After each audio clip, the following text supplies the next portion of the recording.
Actually, so I think I've talked about this a little bit on stream before, I've talked about how Chip in particular is great. I love him as a character because the thing that he does that people think is broken but isn't really broken is he forces you to play the game as fast and think as fast as the Chip player forces you to think.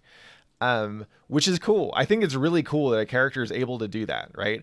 He forces it's like some anime ninja shit where you go like if they can see your movements, if they can catch up to you, then you're fucking dead, right? But if you can if you can go fast but also be smart and mix it up. You don't go all when you're playing Chip, you don't go fast all the time. You go fast and then slow and then fast and then really fast and then fast again. Then you get to kind of push the opponent's ability to kind of keep track of you and adjust to you, right? But in general, the way I think about like people as they as their brains acclimate to fighting games like this, right? So the game is rendering its logic and showing it's updating the visuals on screen to tell you what it's doing at 60 frames a second, right? And let's assume that you have a perfect zero latency setup. However you got that, I'm jealous, right? And so what you're seeing, right? You are seeing the game as it's happening, and if you press a button, you press it as it's happening, right?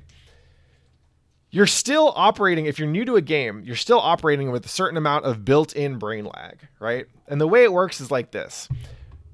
When you see any given situation, if you don't already know what's going to happen based off of the information you've got, then you aren't going to be able to think ahead of yourself, right? It's like an I'd say intermediate level player can look at what's happening on screen when it's happening and think, okay, cool, I know what I want to do next, right?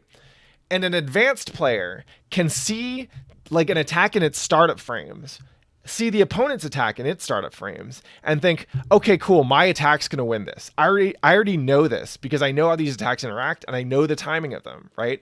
So that advanced player doesn't have to wait for the thing to happen to get ready for what's going to happen next, right? A new player has no fucking idea what's going on. They don't know what's happening until after it already happened.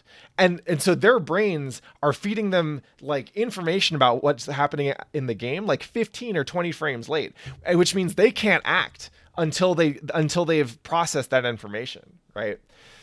So part of getting good at fighting games, yes, absolutely. It's execution, it's matchup knowledge, it's whatever. A fighting game is this immensely complex set of potential situations that could be happening at a very fast rate. And the better you can recognize what's happening and be ready for the thing that happens next, the faster you'll get. And it's like, it's cool because you may not feel it yourself as you get better and better like this. It will feel natural because it's so gradual a process.